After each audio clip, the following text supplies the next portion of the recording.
जी अस्सलाम वालेकुम students. I hope ये सवाल आप हजरात ने ट्राई किया होगा, नहीं तो कम से कम पढ़ा जरूर होगा। पीजीटी 1 पे हैं, सवाल शुरू करते हैं यार। Mister Tanveer was working as a marketing head with consumer private company at following emoluments, basic salary utility allowance है। पकड़ो यार, करो मल्टीप्लाई। वर्किंग 1 से शुरू करो यार। Working 1 income salary, lecture number तो याद आ देना था 36, लेक्चर नंबर 36। ओके,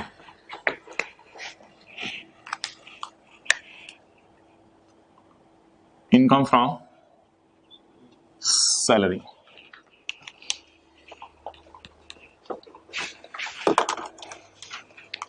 जी हजरात, क्या करें भाई? भाई वो लाइट साइड ब्राइटनेस सब चीजें चेक कर लेना। बेसिक सैलरी 1 लाख जरा 12, इट इज 12 लाख। और यूटिलिटीज अलाउंस बोलो कितना? 40,000 इंटू 12 जी 480,777। चलो नोट करो साथ साथ। किताब पे यार अगला सफा खाली है, बेहतर है किताब पे नोट कर लिया करो, फिर बाद में जरा कंट्रोल रहता है फिर चीजों पे। अगला सफा खाली है, छोटा छोटा करके वहीं नोट कर लो। चलें जी, लेट्स मूव। नहीं यार तो जल्दी किया कर, वो स्लो कर रहा है।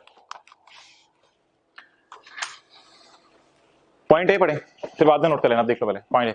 इन addition to above cash emoluments, ऊपर वाले क्या, ये क्या मतलब? In addition to above cash emoluments, emoluments क्या होते हैं? Benefits. Benefits in addition to above cash benefits he was provide with a Honda Civic car. उसको एक होंडा सिविक गाड़ी दी गई है एक्सक्लूसिवली फॉर ऑफिशियल यूज। यार इसका क्या करना है? गाड़ी उसको एम्प्लॉयर ने दी है एक्सक्लूसिवली फॉर ऑफिस यूज।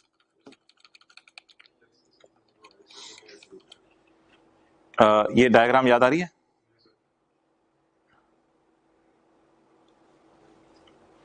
अगर गाड़ी ऑफिस के यूज के लिए दी है तो एम्प्लॉय साइड साइड होगा। यार अबू बकर 2-3 ब्लैक मार्कर ला दो अच्छे से, तो 0% सैलरी में ऐड होगा।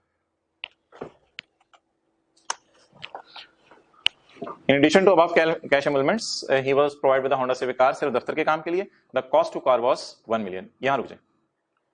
Oh man, he got retired on March 31, 2021। तो आपने मुझे बताया ही नहीं था। He got retired on March 31, 2021। अच्छा पेपर में क्या करोगे यार? पेपर में क्या करोगे? पेपर में पता क्या करोगे? देखो इधर, देखो इधर। पेपर में आप ऐसे करोगे, इसको काटोगे, इसको काटोगे, और यहां लिखोगे 9 और यहां लिखोगे 9। ठीक है? पेपर में एग्जामिनर का बताया हुआ ये तरीका है। इसको काट के 9 लाख लिख दें और इसको काट के जो भी आ रहा है 3,60,000, इस तरह काटा करें। इस तरह ना काटा करें 12 लाख को 9 लाख करने के लिए, कि 12 लाख को 9 लाख आप ऐसे कर रहे हैं। बड़ी ताप चढ़ती है एग्जामिनर को इस पे। एग्जामिनर कमेंट्स में उसने बताया कि लोग इस तरह काटते हैं, फिर बाद में याद आता है ये 7 लाख है, तो मुझे पता नहीं चला होता फिगर कौन सी है।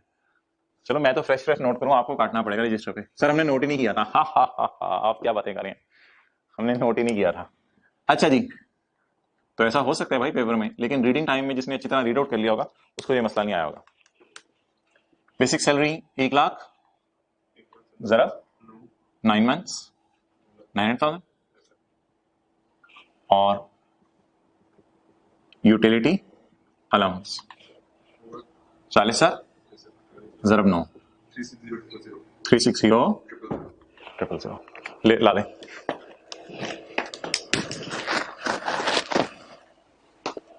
अच्छा यार वो जो गाड़ी दी है सिर्फ फॉर ऑफिशियल यूज, उसका क्या करें? इग्नोर कर दें या लिख दें? लिख दें कार ऑफिशियल यूज।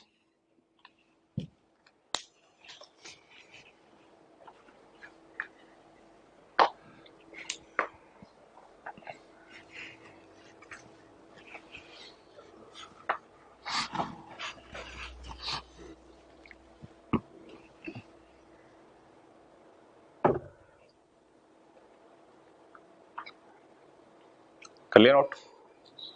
चलो आ जाओ इधर। He got it on March 31, 2021 as per company policy, company की पॉलिसी के मुताबिक the car was sold to him. अच्छा पता है मुझे क्या फीलिंग आ रही है कि 9 महीने एम्प्लॉयर ने एम्प्लॉय को गाड़ी प्रोवाइड की रखी है और एम्प्लॉयर ने एम्प्लॉय को कहा इसको तुम इस्तेमाल किया करो सिर्फ दफ्तर के कामों में। लेकिन जब वो रिटायर होने लगे ना, तो कंपनी की पॉलिसी के मुताबिक गाड़ी उसको बेच दी गई है। बोलो अगर गाड़ी बेच दी जाए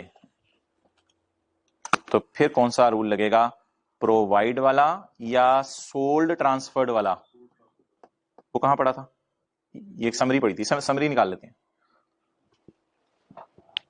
ट्रांसफर या सोल्ड फॉर एवर है। तो ऐसी सूरत में फेयर मार्केट वैल्यू ऑफ गाड़ी, अब तो पूरी गाड़ी इसको मिल गई ना, अब तो उस गाड़ी के डॉक्यूमेंट्स इसके नाम करा दिए जाएंगे। Fair market value at the time of transfer less amount paid by employee to employer. As per policy, the car was sold during the year at 2 lakh, whereas the fair value was 3 lakh. ये WDV को WDV होने की वजह से लोगे या किसी और वजह से लोगे? उसने पता क्या लिखा, the car was sold at WDV of 2 lakh. WDV को WDV होने की वजह से नहीं ले रहे, बल्कि ये वो पैसे हैं जो एम्प्लॉय ने एम्प्लॉयर को पे किए। तो वो गाड़ी जो दफ्तर के काम के लिए इस्तेमाल हो रही थी, अब एम्प्लॉय को हमेशा के लिए मिल गई। Car transferred. बोलो 3 लाख 3 लाख माइनस 2 लाख 1 लाख। ये ना अगर आपने रेफरेंस देना है तो 13 का 11, लेकिन आपको नीचे लाइन में लिखने की जरूरत नहीं, आप पे तो रजिस्टर में दरमियान में जगह होगी। फिगर्स को यार राइट पे लिखा करो, क्या कर रहे हो? फिगर्स को आप तो चलो बुक पे, फिगर्स को एक्सट्रीम राइट बॉर्डर पे लिखा करो, नहीं बिल्कुल कोने पे, ताकि बीच में कुछ लिखना हो तो जगह रहे। तो कार ट्रांसफर्ड,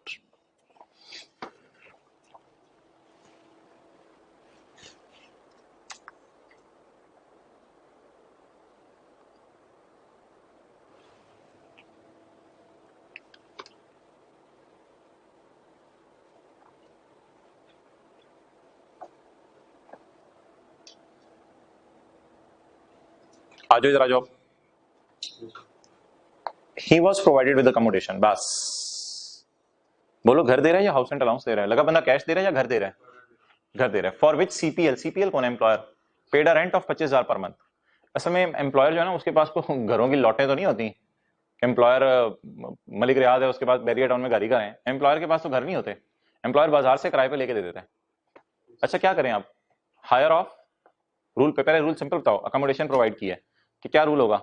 इंजमाम भाई, अकोमोडेशन प्रोवाइड किया, क्या रूल होगा? हायर ऑफ 45%, घर दिया है, प्लीज घर दिया है।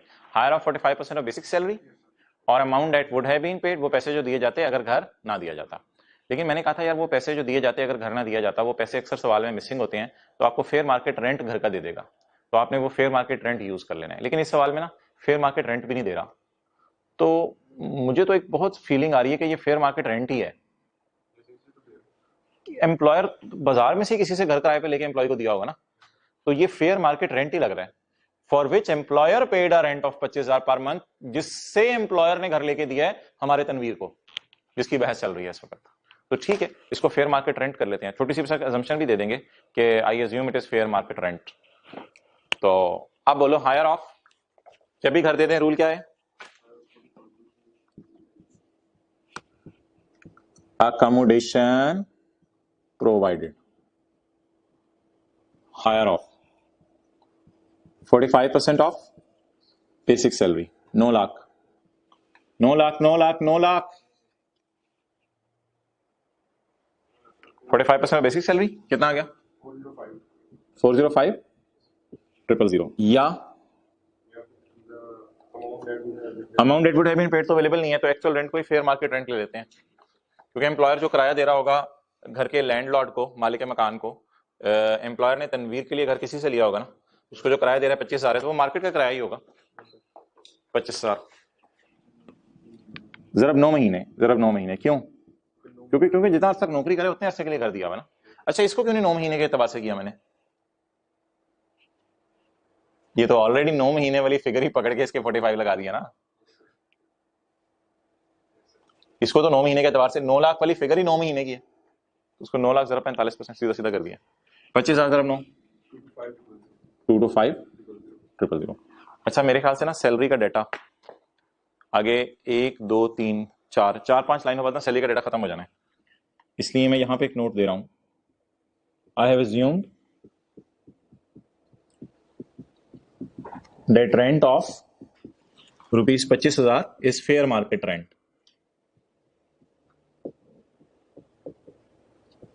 चार पांच लाइनों बाद I have assumed that rent of 25,000 is fair market rent. अच्छा जी, जब भी घर दे दिया जाए, एम्प्लॉयर एम्प्लॉय को घर दे, तो रूल क्या है? 45% ऑफ बेसिक सैलरी, या वो पैसे जो दिए जाते अगर घर ना दिया जाता, वो मिसिंग है, इसलिए हम फेयर मार्केट रेंट से कंपेयर कर लेंगे. हायर बोलो, लॉ की प्रोविजन बता दो ये कौन सी है? 13 का 12 है मेरे ख्याल से, अकोमोडेशन प्रोवाइडेड वाला.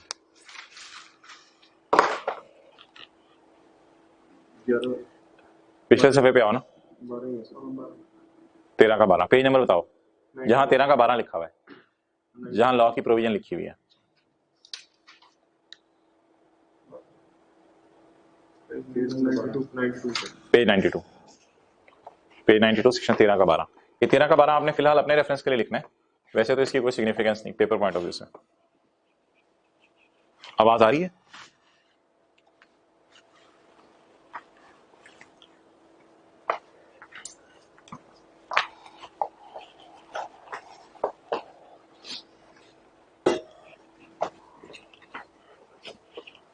चलो आज भाई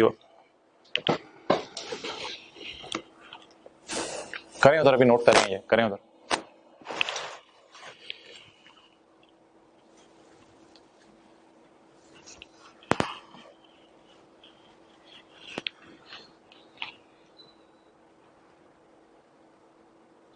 मुझे कैसे पता चला 13 का 12 लगना है? लाइन कैमरा इधर. He was provided with furnished accommodation. He was provided with accommodation. कितने ऐसे के लिए नौकरी करे, उतने ऐसे के लिए घर ले लो. चलो, on retirement, he received 3 lakh from gratuity scheme approved by FBR. He also received 6 lakh from unapproved commutation of pension. Both payments are credited to his bank account in foreign country. Allahu Akbar. देखो इधर, ये वाला 3 लाख जो कि gratuity FBR वाली है, ये भी, और ये वाला 6 लाख जो कम्यूटेशन ऑफ पेंशन है.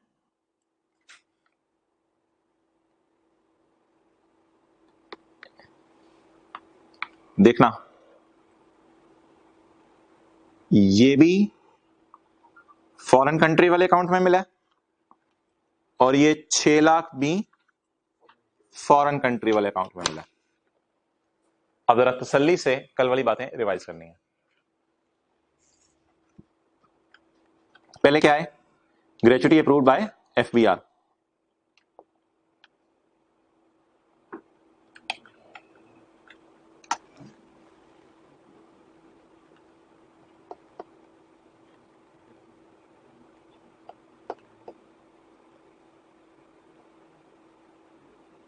बताओ, ग्रेचुटी अप्रूव्ड बाय एफबीआर, इसमें कोई शर्त तो नहीं है कि पाकिस्तान के अकाउंट में मिले? है नहीं शर्त. ये वाली जो शरायत हैं 4, इनके साथ हैं.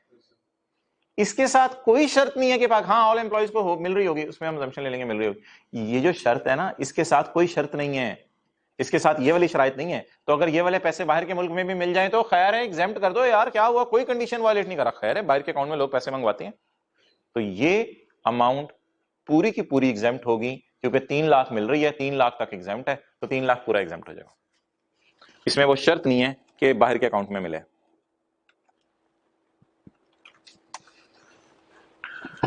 अब बताओ, gratuity scheme bye FBR, gratuity FBR वाली कितनी? 3 लाख, और एग्जेम्प्ट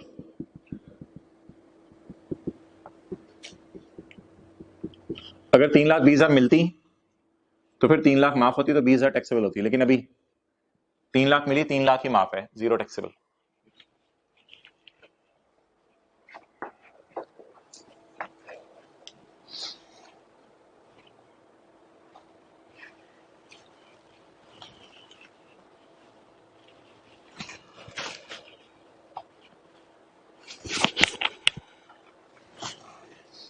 आगे बढ़े, इधर आए.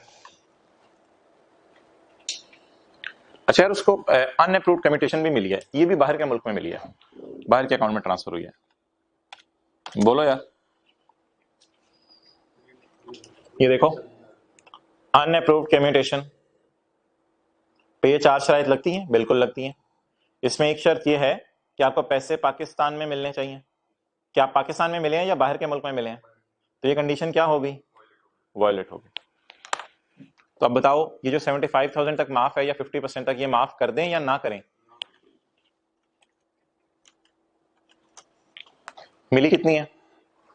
6 लाख। Unapproved commutation 6 lakh. इधर देखना जरा, अगर पाकिस्तान के अकाउंट में मिलती तो माफ होती 75,000 या 50% ऑफ 6 लाख। लेकिन ये तो तब होता जब पाकिस्तान के अकाउंट में मिलती, अभी तो मिल ही बाहर के अकाउंट में रही है, तो मेरे ख्याल से इनर कॉलम में लिखने की जरूरत नहीं है, आउटर कॉलम में लिख दें। बेशक छोटा सा ब्रैकेट में लिख दो, फुली टैक्सेबल, बिल्कुल माफ नहीं होगी, fully taxable, because received in foreign country. छोटी छोटी सी बेशक एक्सप्लेनेशन हल्की सी इस तरह की, जहां जरूरत पड़े, क्योंकि बाकी बच्चों ने माफ किया होगा ना जिनसे गलती होगी थी, तो हम माफ नहीं करेंगे, जान ले लेंगे, माफ नहीं करेंगे, क्योंकि बाहर के मुल्क में मिल रही है।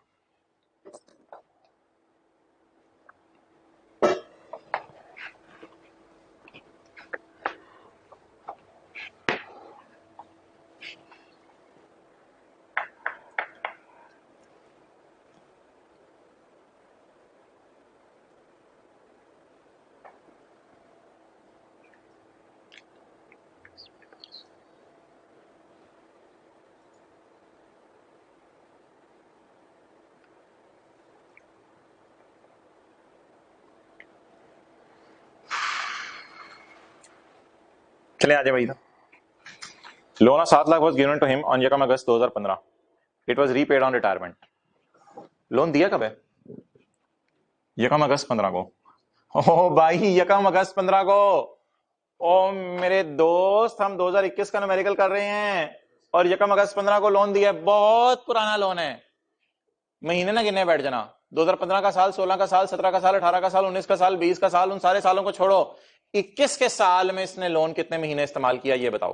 2015 की कहानी छोड़ो, 21 के साल में इसने लोन कितने महीने इस्तेमाल किया? जुलाई, अगस्त, सितंबर, अक्टूबर, नवंबर, दिसंबर, जनवरी, फरवरी, मार्च, 9 महीने इसने लोन इस्तेमाल किया एम्प्लॉयर का दिया हुआ, और रिटायरमेंट के टाइम पे वापस कर दिया। इंटरेस्ट बेनिफिट,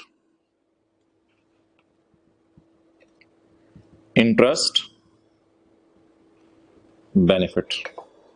बोलो जी, लोन कितने? 7 लाख। कितने परसेंट इंटरेस्ट है? 6%। एम्प्लॉय की जेब से कितने परसेंट इंटरेस्ट जा रहा है? 6% इंटरेस्ट जा रहा है। तो एम्प्लॉय को सेव कितना हो रहा है? 10% रेट है ना बेंचमार्क। याद नहीं आ रहा चीजें?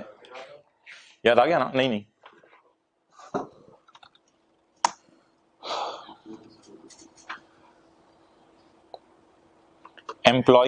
एम्प्लॉयर को जो इंटरेस्ट दे रहा है वो बेंचमार्क रेट से कम दे रहा है, तो ऐसी सूरत में हम क्या करेंगे? बिलो बेंचमार्क रेट होगा तो ऐड कर देंगे सैलरी में। अगर इधर 6% है तो इधर 4% ऐड हो जाएगा। 10 - 6, 4%।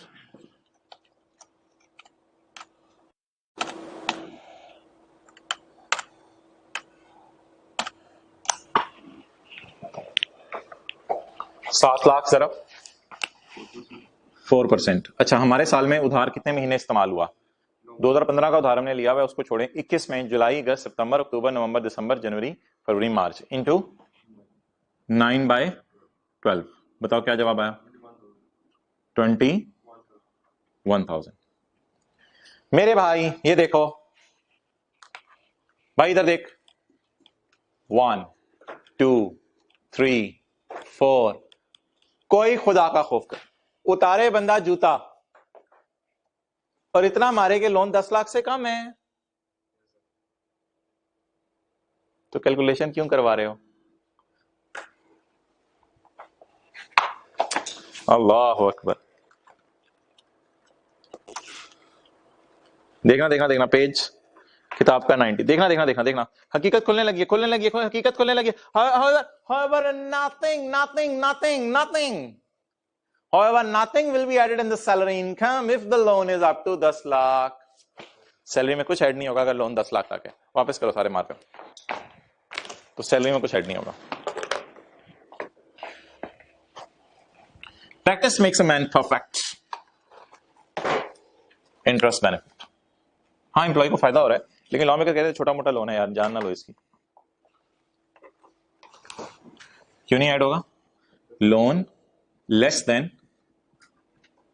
1 मिलियन, लेस देन का ये साइन होगा ना, ये होगा ना लेस देन का sign, loan less than 1 million, उधर ही रखें। जिन हजरात को ये बात जहन में आ गई थी, घर में उनका दिल चाह रहा था कैमरे से बाहर निकल के आके इसी वक्त जो है वो रोक दिया जाए, कहीं इसी तरह पूरा न्यूमेरिकल गलत सॉल्व ना हो जाए, टैक्सेबल इनकम गलत, टैक्स गलत, सब गलत हो जाना है।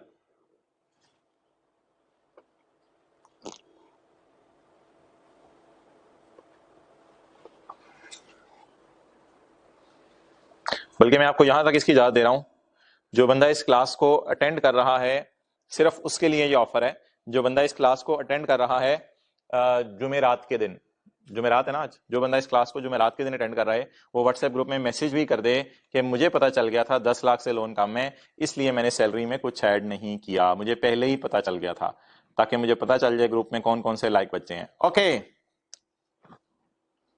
लेकिन ये ऑफर सिर्फ उनके लिए जो जुमेरात को लेक्चर ले रहे हैं, रिजल्ट के बाद वाली जुमेरात। हाँ जी भाई बोलो यार आगे।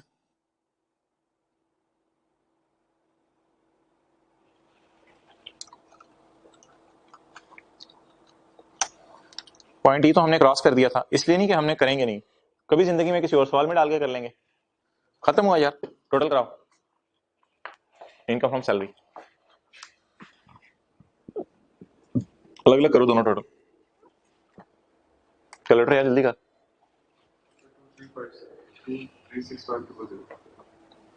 236500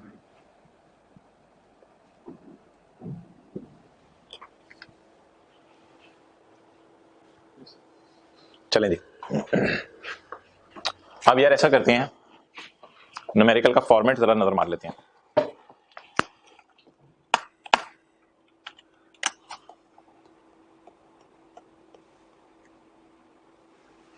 अच्छा यार ये कभी नजर मारी है चैप्टर 20 पे? इसमें ये समरीज दी हुई है, सैलरी के चैप्टर की भी समरी दी हुई है, और इनकम प्रॉपर्टी के चैप्टर की भी समरी दी हुई है,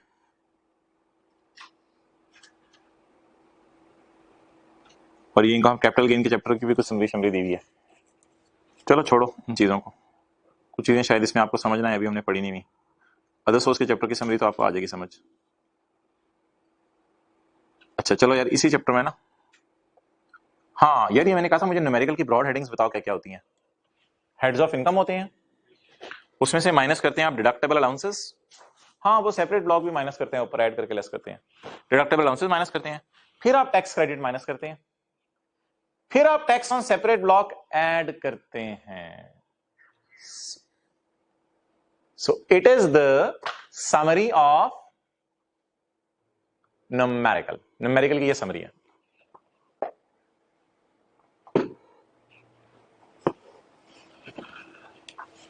चलो जी बताओ मुझे, इनकम फ्रॉम सैलरी आपकी निकल आई है, डिडक्टेबल अलाउंसेस हो सकते हैं सवाल में कोई हो सकते हैं सवाल में कोई टैक्स क्रेडिट्स हो सकते हैं सवाल में कोई tax on separate block income हो, लेकिन यार आज मैं फॉर्मेट में एक नई चीज ऐड करवाने लगा हूं आपको। फॉर्मेट में तो है वो, लेकिन मैं आप सवाल में भी नई चीज ऐड करवाने लगा हूं। अभी मैं सवाल की तरफ आगे चलता हूं, इस सवाल को बेहतर बना लो। इस सवाल में ना एक लाइन ऐड करो, पॉइंट ई तो हमने काट दी है, FGH आई पॉइंट ऐड करो, सवाल बदल दें,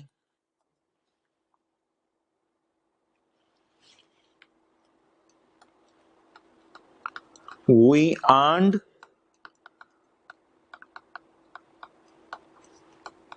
dividend income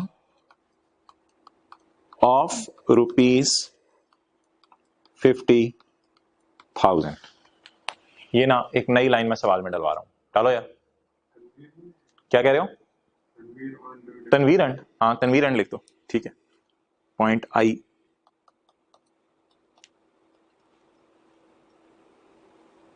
तनवीर एंड। लेकिन इसको मुझे अभी एंड पे याद कराना। आप इसको क्या करना है, आज मैं चाह रहा हूं डिविडेंड इनकम को भी जरा न्यूमेरिकल्स में आपको दिखा दूं कहां आती है। चलो जी, पॉइंट एफ की तरफ आ जाओ। During the year, Tanveer recorded gain on disposal of shares. Details are as follows. बल्कि gain slash loss नीचे आ रहा है। मून लिस्टेड कंपनी है, प्लैनेट भी लिस्टेड कंपनी है। अच्छा यार, सही है। इसके शेयर आपने यकम जनवरी 17 को खरीद के 15 सितंबर 20 को बेचे। 15 सितंबर 20 हमारे साल में फॉल करता है। और इसके शेयर आपने यकम जनवरी 18 को खरीद के यकम फरवरी 2021 को बेचे। क्लियर?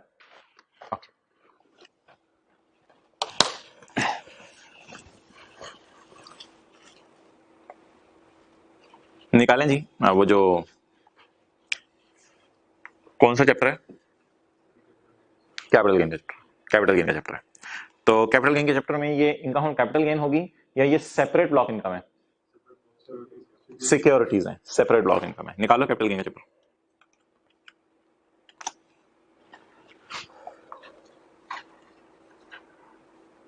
कौन सा है? ये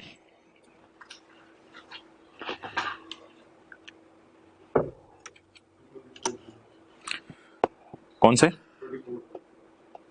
24। अच्छा यार, मुझे ये बताओ, इसमें हमने सेट बनाए थे सिक्योरिटीज एक्वायर्ड आफ्टर यकम जुलाई 16। सिक्योरिटीज एक्वायर्ड आफ्टर यकम जुलाई 16। इधर आओ, ये देखो यकम जुलाई 16 के बाद खरीदी है। यस, यकम जुलाई 16 के बाद खरीदी है। यस, तो बता दो इनके लिए रेट क्या है? इनके लिए एक फ्लैट रेट है 15%। ओके, चलो जी, पहले इनकम निकाल लेते हैं हम। इन पे गेन आया और इन पे लॉस आया।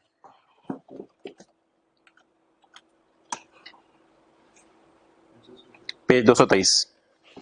Loss on disposal of security in current year shall be set off only against gain from any other security।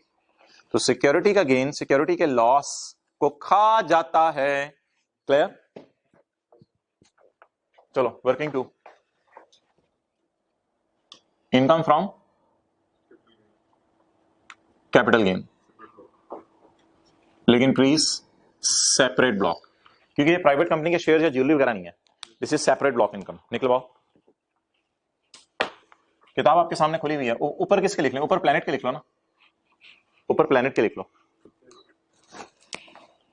Disposal किसके शेयर्स? ऑफ प्लैनेट शेयर्स और disposal of moon limited shares. चलो जी, planet के shares बोलो कितने के बेचे आपने? कितना गेन आया? सॉरी, कितने के बेचे नहीं, कितना गेन आया? 1250,000। और इसके 7,000। नेट गेन बोलो। एंड पे याद करना, इस पे 15% रेट लगाना है।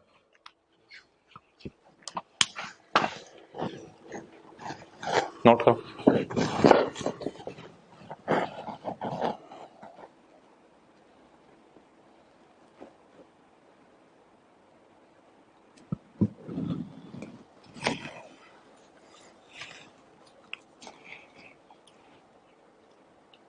मजा आ रहा है? एंजॉय कर रहे हो?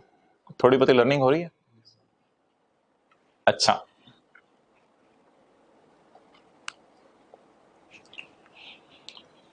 न्यूमेरिकल की जल्दी नोट करो जाओ। न्यूमेरिकल की ब्रॉड हेडिंग्स बता दो। हेड्स ऑफ इनकम ले आए इधर। Heads of income deductible allowances और डिडक्टेबल अलाउंसेस, टैक्स क्रेडिट्स और टैक्स ऑन सेपरेट ब्लॉक। बोलो बार बार broad headings. Heads of income, deductible allowances, tax credits और टैक्स ऑन सेपरेट ब्लॉक। अब यार मुझे ये बता दो कि पॉइंट जी और एच क्या है? Donation of 50,000 to institutes listed in second schedule of income tax ordinance 2001। क्या ये डिडक्टेबल अलाउंस है? चलो ब्रैकेट में लिखिए deductible allowance. Tanveer acquired 1500 shares of a listed company from privatisation commission of Pakistan at a price of ₹60 on 15 January 2021। बताओ यार, privatisation commission of Pakistan से share खरीदे हैं।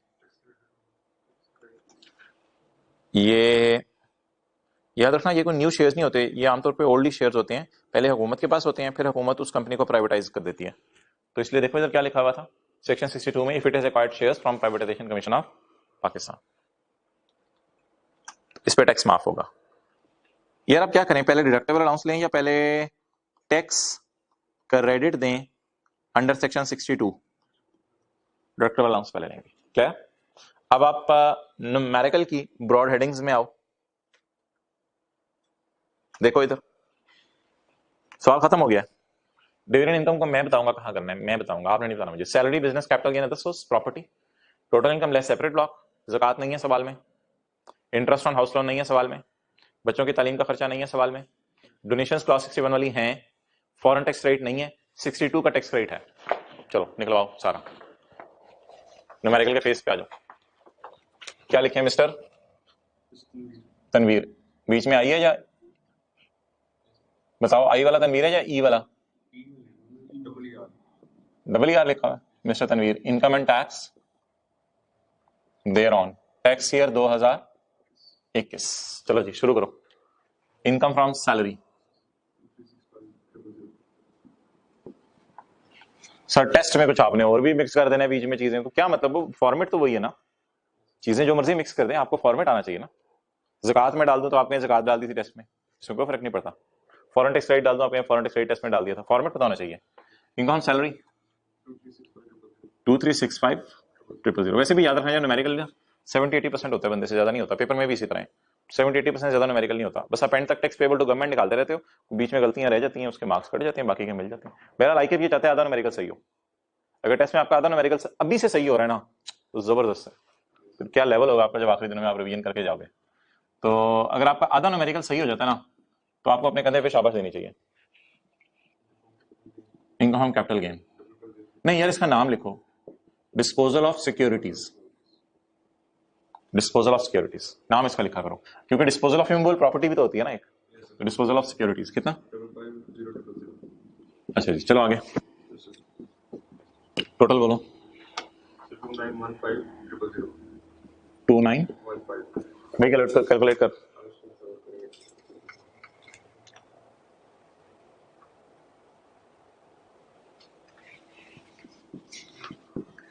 यही आ रहा है, माइनस कर दें सेपरेट ब्लॉक क्योंकि इसके अलग रेट है।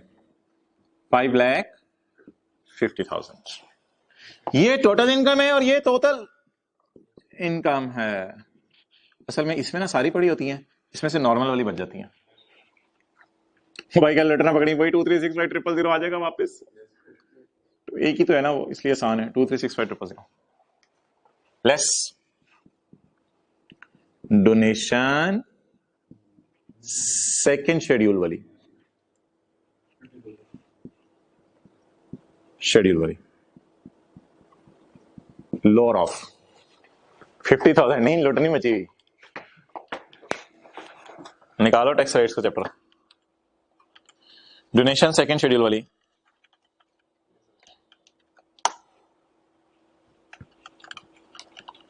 हाँ जी बोलो, ये देखो पेज 71,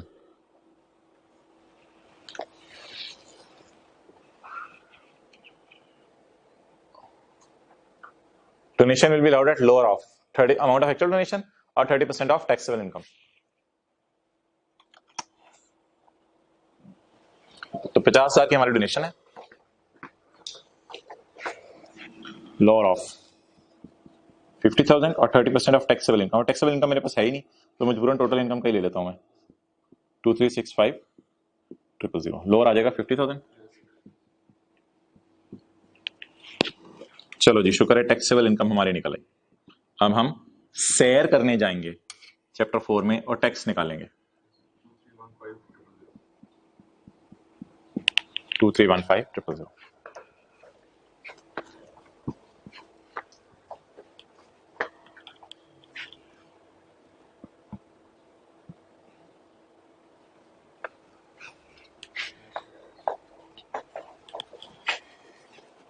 चलें जी, टैक्स आप निकलवाएं नॉर्मल टैक्स रिजीम का। यार इसको खुला खुला करके ना नोट कर लें, इनको हम सैलरी मिटा देते हैं।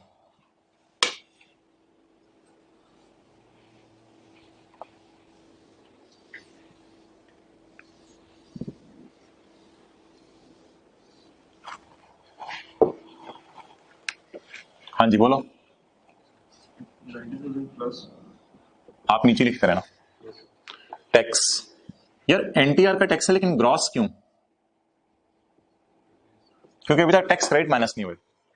चैप्टर 4 में जाओ और एक काम करो, पहले कैलकुलेटर पकड़ो और इस फिगर का 75% लो।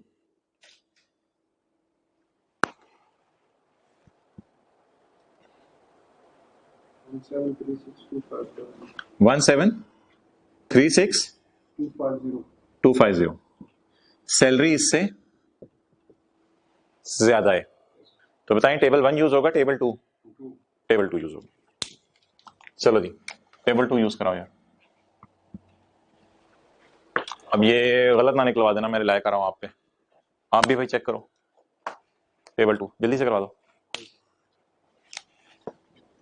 Sir 90,000 plus 90,000 plus 15% of 515,000 15% of 515 total है सर 167,250 167,250। भाई चेक करो यार।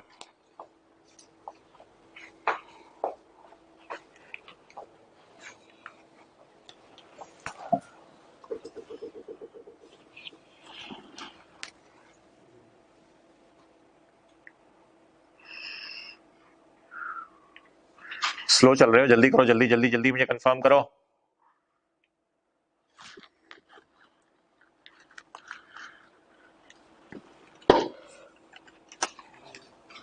न्यूमेरिकल के फॉर्मेट में आगे मोहतरम क्या है? Tax credits. तो अब हम टैक्स क्रेडिट देंगे, फॉरेन टैक्स क्रेडिट पहले देंगे वो है नहीं, तो फिर उससे अगले वाले टैक्स क्रेडिट देंगे। तो इधर लेके आओ कैमरा, सही है। Tanveer acquired 1500 shares of a listed company at a price of 60 per share. इधर देखो,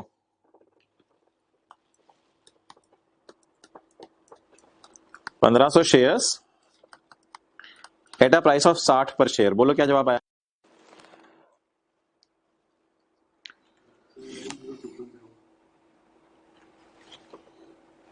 90,000। तो what is the cost of investment? What is the cost of shares? 90,000। कैसे? 1500 ज़रब 60। अब ले जाए इधर। अब हम टैक्स क्रेडिट निकालेंगे जी भाई। अब हम निकालेंगे टैक्स क्रेडिट। टैक्स क्रेडिट का फॉर्मूला बोल। खड़े हो, खड़े हो, खड़े हो। टैक्स क्रेडिट का फॉर्मूला बोल। सेक्शन 61 62 टैक्स क्रेडिट का formula A over B into C, and where C is lower of. चलो बैठ जाओ, चलो चलो चलो चलो। Less tax credit under section 62 A over B into C where A is 167,250 divide by taxable income. इसको तो मिटा दो ना, ये तो कैलकुलेटर पे करना होता है, ये पेपर में शो नहीं करना। 2315,000 2315,000 multiplied by by by by by by by बच्चों जा रहे हैं हम बाय बाय क्या? C, and C is lower of. या वर्किंग में भी निकाल सकते हो tax credit. C is lower of. जाओ सेक्शन 62 में, पेज बताओ। Page 65। Actual investment in shares वो मैंने अभी निकाल ली थी, 90,000 थी, या 20% ऑफ टैक्सेबल इनकम 23,15,000। ये कितना आया?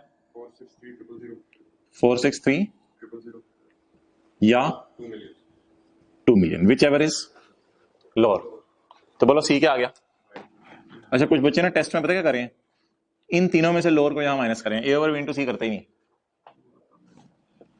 अच्छा बोलो क्या आ गया? 90,000। हाँ जी बोलो। टोटल 6502। 6502। जल्दी जल्दी कैलकुलेट करो कैलकुलेटर पे। पॉइंट हाथ से जा रहे तो हाँ नहीं खैर है, पॉइंट्स में आगे जा रहे तो इग्नोर करो। 6502 तो बहुत स्लो बच्चे हैं कि अपना कैलकुलेटर ले आऊं। कैलकुलेशन गलत होगी तो मसला हो जाएगा। तो कैलकुलेशन गलत हो जाया करें ना तो बच्चे फिर आगे आप खुद ही सही कर लिया करें, फिलहाल व्हाइट बोर्ड पे देखते रहा करें। 167250 डिवाइड बाई 231500 मल्टीप्लाइड बाई 90,000। चलें जी 650215 आ रहा है, 0.5 आ रहा है, खैर है 6502। चलो जी आगे चलो।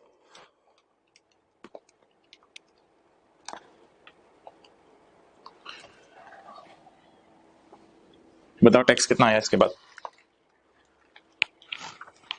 सर 160748। इसको पता क्या कहते हैं? Tax, normal tax regime. Net, net क्या? इसमें से फॉरेन टैक्स राइट और 61 to 63 का माइनस हो गया जी। 160748। 160748। अब देखते हैं जी न्यूमेरिकल का फॉर्मेट क्या चाह रहे हैं हमारे से, जिसको आप कहते हैं साथ वाले को अबे तू क्या चाह रहे अरे नहीं नहीं भाई सीरियस हो जाए, बी प्रोफेशनल। इधर आए,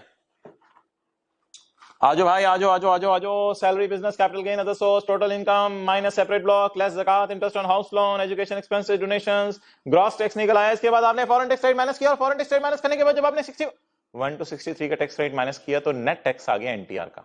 अब आपने ऐड करना है टैक्स ऑन सेपरेट ब्लॉक, वो हमारी सिर्फ सिक्योरिटीज हैं।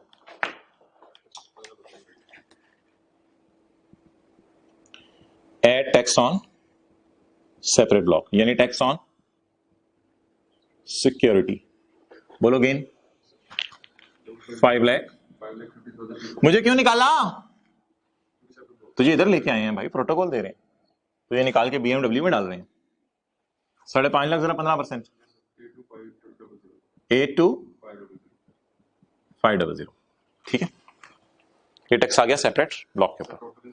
ना ना ना ना, इसके रोल की जरूरत नहीं, इसके रोल की जरूरत नहीं।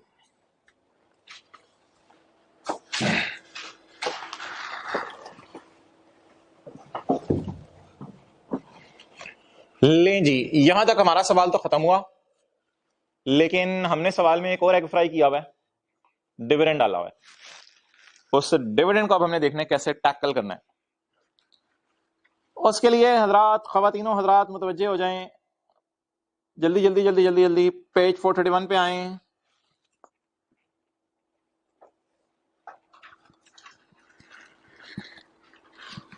देखो इधर यार, ये ना देखो,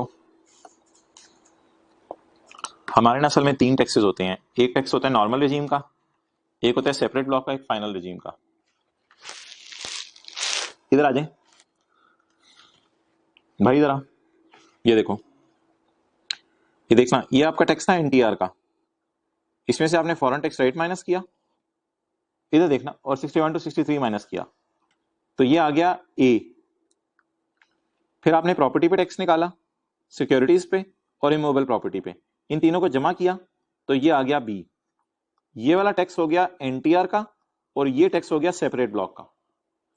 एक टैक्स आपका रहता है डिविडेंड इनकम वाला, तो डिविडेंड इनकम को ना ऊपर ऐड करके लेस नहीं करना, वो लंबा काम हो जाएगा।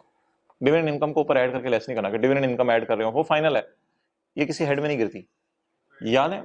यहां यहां नहीं करना ऐड, यहां नहीं करना ऐड, कर सकते हैं कभी कभी वैसे आई भी कर देता है, लेकिन छोड़ो पर डिविडेंड इनकम को ऊपर ऐड नहीं करना, इसमें इजाजत है इसकी कि आप ऐड ना करें ऊपर, ऐड करें फिर लेस करें, वो लंबा काम हो जाएगा। डिविडेंड पे ना डायरेक्ट आप टैक्स निकाला करें बस।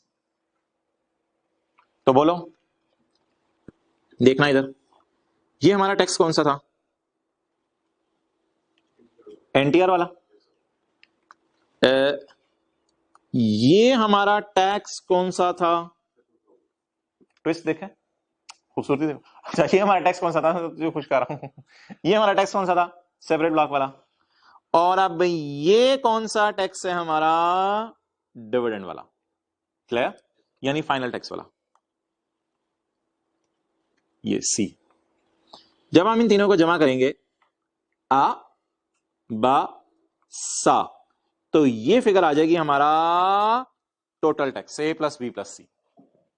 तो अब डिविडेंड का सिर्फ टैक्स ऐड कर दें।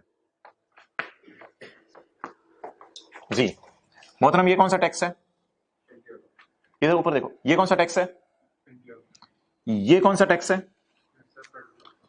ऐड कर दें core tax on final tax regime, लेकिन बेहतर है नीचे नाम इसका लिखो, टैक्स ऑन डिविडेंड। डिविडेंड का टैक्स रेट चैप्टर 4 में जाके देखो 15% है। मेरे पास नहीं टाइम में जाऊं, कहते हो तो मैं चला जाता हूं। सबने एक दिन चले जाना है, सारे एक दिन चले जाएंगे, इधर से कुछ भी नहीं बचेगा। गाड़ियां, घर, बंगले सब इधर रह जाएंगे। अच्छा हाँ, किधर है यार ये? पेज 28, ये 15%। लेकिन एक बार याद रखना, हाँ एक बार एक और बात आपसे करनी है। 15% इसका टैक्स है, page 28। Every company paying a dividend shall deduct tax on gross amount. एक बात याद रखना, इस पर टैक्स हमने खुद जमा नहीं कराना होता, ये कंपनी काट लेती है हमारा टैक्स। इसीलिए इसको सेपरेट ब्लॉक नहीं कहते, इसे फाइनल कहते हैं, क्योंकि कंपनी काट लेती है इस पे हमारा टैक्स। क्लियर? अच्छा जी, अब आप बता दो यार, मैंने डिविडेंड कमाया कितना? मिला मुझे कम होगा टैक्स कट के, मैं पूछ रहा हूं कमाया कितना? अरन अरन अरन अर्न अर्न कमाया कितना? 50,000। तो 50,000 मैंने कमाया, 50,000 पे 15%, 7500। अच्छा, अब ये क्या है? A B C. आपको याद है चैप्टर 4 में हमने कहा था हमारी नॉर्मल इनकम्स भी होती हैं, सेपरेट ब्लॉक भी होती हैं, और फाइनल टैक्स भी होती हैं। अब आप तीनों को जमा कर दो। देखना इधर, देखना देखना देखना, आवाज आएगी।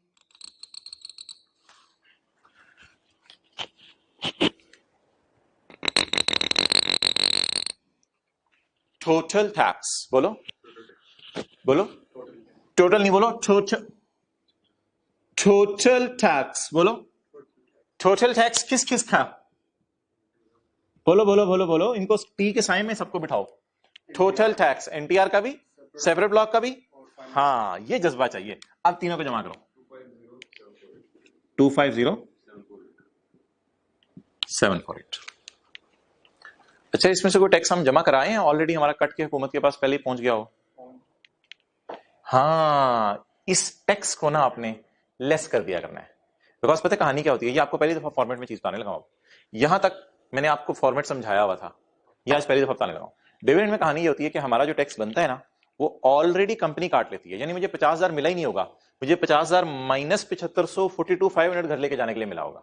तो 50,000 पे 15% रेट लगाया मैंने, तो 7500 मेरा बना, लेकिन मैं लेस इसलिए कर दूंगा कि ये मैंने हुकूमत को देना नहीं, ये ऑलरेडी पहुंच चुका है।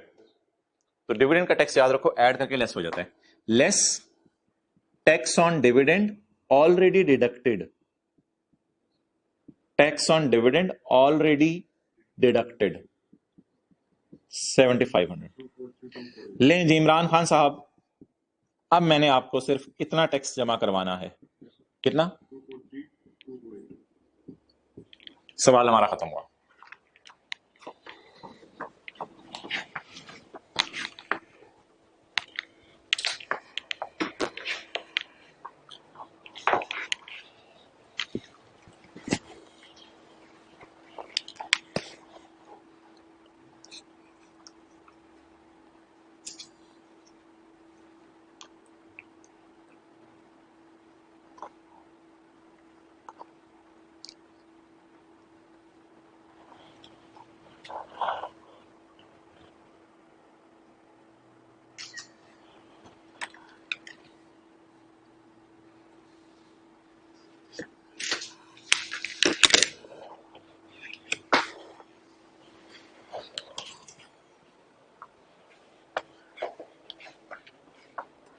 अच्छा, मजा आया? कुछ थोड़ा कॉन्फिडेंस बने। अब वो टेस्ट की डेट तो आपको असल में अनाउंस कर देंगे कि टेस्ट किस दिन है। ना यार, ना यार, तू बड़ा तंग कर रहा है यार आज। अस्सलाम वालेकुम, क्या हाल है? खैरियत से? अच्छा, मुझे ये बताओ कि अगर कभी पेपर में सैलरी आपकी गलत आ गई, सैलरी में तो 6-7 चीजें थी, उनमें से कोई एक चीज आपने गलत निकाल दी, तो गलत निकाल दी तो ये फिगर गलत, ये फिगर गलत, तो ये फिगर गलत, तो ये फिगर गलत, तो ये फिगर गलत, तो ये टैक्स गलत, तो ये फिगर गलत, तो ये फिगर गलत, तो ये फिगर गलत। ओ भाई, अगर 15 नंबर का न्यूमेरिकल हुआ तो आपको 14 मिल जाएंगे, वो 1 नंबर कट जाएगा उसका। मैं टीए का नहीं कह रहा, टीए को भी मैंने समझाया, कभी ऊपर नीचे अगर कर दे तो मादरत। तो आई कैप की मैं बात कर रहा हूँ, आपके नंबर नहीं काटेगा क्योंकि गलती कैरी फॉरवर्ड नहीं होती। ओके, तो यार ये फॉर्मेट में जरा फाइनल कर लो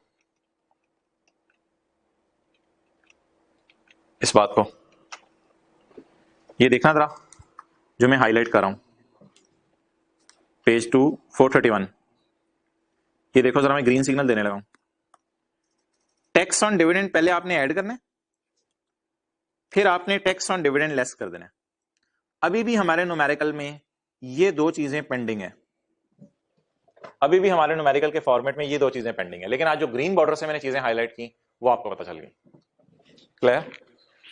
अब जरा न्यूमेरिकल का फॉर्मेट मुझे रिवाइज कराओ। Income from salary, income from business, income from capital gain, तीन किस्म की। नॉर्मल एक होती है, दो सेपरेट होती है। Income from property, income from other source, ये फॉर्मेट चलता है। फिर क्या आ जाती है? Total income. इसमें से माइनस करते हैं आप इनकम फ्रॉम कैपिटल गेन, दूसरा और तीसरा सिक्योरिटीज और इमूवेबल प्रॉपर्टी, और आप माइनस करते हैं इनकम फ्रॉम प्रॉपर्टी। और अगर सैलरी में गोल्डन हैंडशेक पड़ी हो तो वो भी, अल्लाह अकबर। फिर आपकी आ जाती है टैक्सेबल, नहीं टोटल इनकम। फिर आपकी आ जाती है, ये वही जो ऊपर बना हुआ है उसी को मैं दोबारा बना रहा हूँ, ऐसे टाइम जाएगा। फिर आपकी आ जाती है टोटल इनकम। इसमें से आप माइनस करते हैं ज़कात, interest on house loan, education expenses और डोनेशन सेकंड शेड्यूल वाली। फिर आपकी आ जाती है टैक्सेबल इनकम। इसके बाद आप सैर करने जाते हैं और टैक्स निकालते हैं ग्रॉस एनटीआर का। इस ग्रॉस एनटीआर में से आप माइनस करते हैं फॉरेन टैक्स क्रेडिट, और फिर आप एक लाइन छोड़ के माइनस करते हैं 61 से 63 वाला। इसके बाद आप क्या करते हैं? ऐड करते हैं सेपरेट ब्लॉक का टैक्स। ऐसा ही है, इनकम फ्रॉम प्रॉपर्टी का, सिक्योरिटीज का और डिस्पोजल ऑफ इमूवेबल प्रॉपर्टी का। आज मैंने बताया है फिर आपने ऐड करना है tax on final tax regime, जिसमें आ जाएगी डिविडेंड। लेकिन दोबारा इसको लेस कर देना है टैक्स ऑन डिविडेंड को, क्योंकि आपने हमेशा एज्यूम करना है कि डिविडेंड का टैक्स कट के हुकूमत के पास जा चुका है। और एंड पे एक चीज ऐड करनी होती है, वो टैक्स क्रेडिट डिसअलाउड है। वो याद है, वो जो 24 महीने के अंदर आप शेयर भेज देते थे तो सजा मिलती थी। ये देखो, ये तो बताया हुआ है आपको, add tax credit disallowed under section 62। So भाई ये फॉर्मेट है हमारे न्यूमेरिकल का, इस तरह हम चलेंगे।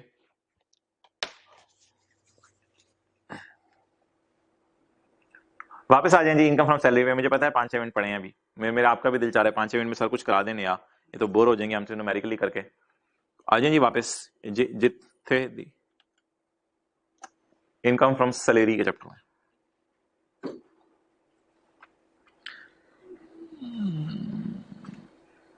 अच्छा यार, ये जो मैंने लिखवाई थी बात,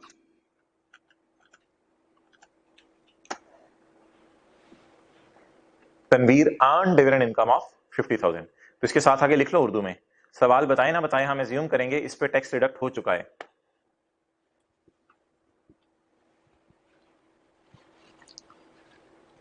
सवाल बताए ना बताए, हम एज्यूम करेंगे इस पे टैक्स डिडक्ट हो चुका है।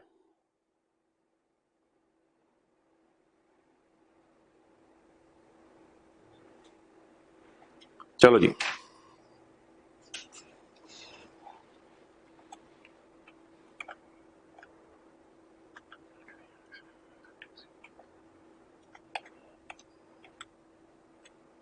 आ जाए भाई सैलरी के चैप्टर में।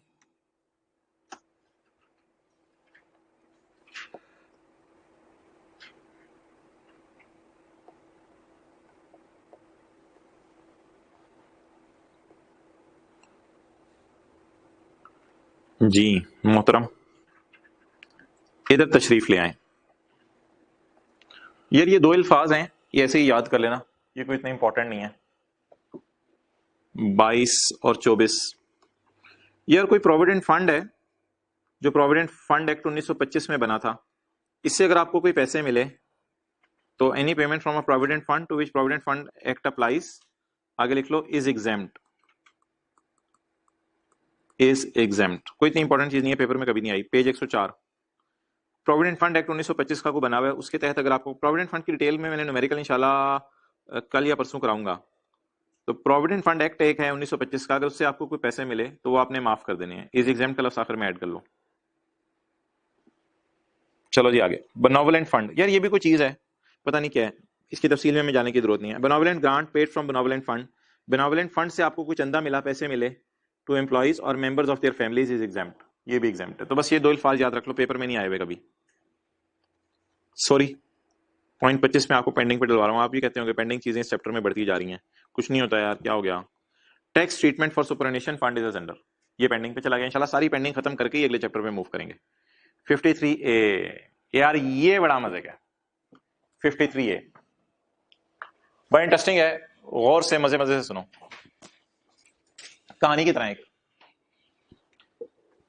KFC के अंदर एक बंदा नौकरी करता है, तो KFC के अंदर वो कैशियर है, तो KFC वाले उसे ड्यूटी आवर में बर्गर खिला देते हैं एक। अब आपने उसको जाके देखा, आपने कहा यार ये बर्गर तुझे मिल रहा है मुफ्त में KFC के अंदर बैठ के, तो ये तो तुझे तेरा एम्प्लॉयर दे रहा है, तो चल 500 रुपए तेरी सैलरी में ऐड कर। सुना है 30 दिन मिलता है, 500 ज़रब 30, चल तेरी सैलरी में ऐड। लॉ मेकर कहता है नहीं यार, वो होटल वाले हैं, अपने एम्प्लॉइज को खाना खिला रहे हैं, तुम्हें क्या तकलीफ है? तकलीफ लफ्ज सुना है, तुम्हें क्या तकलीफ है? अच्छा, इसी तरह आगे चलो। राइस के अंदर एक टीचर है, QM पढ़ाते हैं, उनका एक बेटा है कामरान। तो वो प्रिंसिपल साहब से उन्होंने कहा यार कामरान को CA कराने। प्रिंसिपल साहब ने कहा यार बिठा दें, लाइन बिठाएं उनको इधर, इस सीट पे उनको बिठा दें आप, हम आपसे नहीं फीस लेते, जाएं। लॉ मेकर आगे बढ़ा, लॉ मेकर ने कहा वो तेरी खैर। साथ कमिश्नर का बेटा बैठा हुआ था मिसाल के तौर पे, कमिश्नर के बेटे ने जाके अब्बू को शिकायत लगाई, अब्बू अब्बू डैड डैड, मेरे साथ एक बच्चा बैठता है, QM के टीचर का बेटा, वो फीस नहीं दे रहा। तो जो QM के टीचर की जो सैलरी कैलकुलेट होने लगेगी, तो लॉ मेकर कह सकता है कि आपको फीस माफ कर रहा है एम्प्लॉयर, ये एक बहुत बड़ा बेनिफिट है। लेकिन लॉ मेकर ने कहा छोड़ यार, कॉलेज इतने बच्चों को पढ़ा रहे हैं, एम्प्लॉय के बच्चे को फ्री पढ़ा दे, जैसे एम्प्लॉय को खाना दे रहा था एम्प्लॉय के बच्चे को फ्री पढ़ा दे, क्या मसला तुम्हें? तीसरा क्या था? अच्छा, तीसरी मिसाल ये थी कि डॉक्टर साहब हैं, डॉक्टर हॉस्पिटल है, डॉक्टर हॉस्पिटल के अंदर जो है वो एक सिक्योरिटी गार्ड है, बीमार हो गया, डॉक्टर साहब ने उसका मुफ्त इलाज कर दिया। अब वो लाख रुपए का ऑपरेशन था, वो डॉक्टर हॉस्पिटल वालों ने अपने एम्प्लॉय का मुफ्त में करके दे दिया। अब लॉ मेकर आगे बढ़ा, लॉ मेकर ने आगे बढ़ के क्या कहा?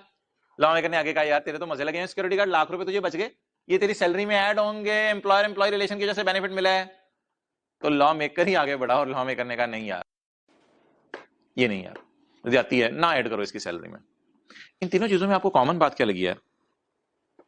इन चीजों में कॉमन बात क्या है? बेनिफिट तो दे रहे हैं एम्प्लॉयर एम्प्लॉय को, इन तीनों चीजों में कॉमन बात क्या है? इन तीनों चीजों में कॉमन बात यह है कि जो एम्प्लॉयर अपने कस्टमर को सर्विस दे रहा है वही अपने एम्प्लॉय को सर्विस दे रहा है। इन तीनों चीजों में कॉमन बात यह है। KFC कस्टमर्स को क्या खिला रहा है?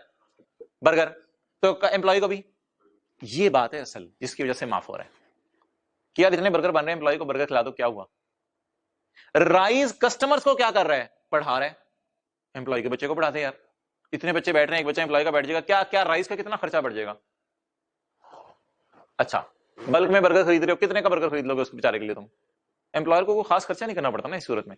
हॉस्पिटल इतना बड़ा सेटअप है, कस्टमर्स को क्या इलाज करके दे रहे हैं? कस्टमर्स का, मरीजों का, कस्टमर्स का इलाज, कस्टमर तो मरीज ही होते हैं ना, वो मरीज को कस्टमर कहते हैं, कस्टमर आ गया हमारा, तो उधर इलाज करके दे रहे हैं। तो जहां अपने अपने एम्प्लॉय का इलाज करके दे दिया, तो यार क्या एहसान कर दिया तुम लोगों ने? कुछ नहीं होता यार, सैलरी में डालो, माफ करो। इन सब में कॉमन बात बताओ, क्या पता चली आप? एम्प्लॉयर एम्प्लॉय को वही सर्विस दे रहा है जो अपने कस्टमर को दे रहा है। ठीक है जी, इंशाल्लाह कल मिलते हैं, इसकी इंग्लिश में कल पढ़ाऊंगा। अस्सलाम वालेकुम।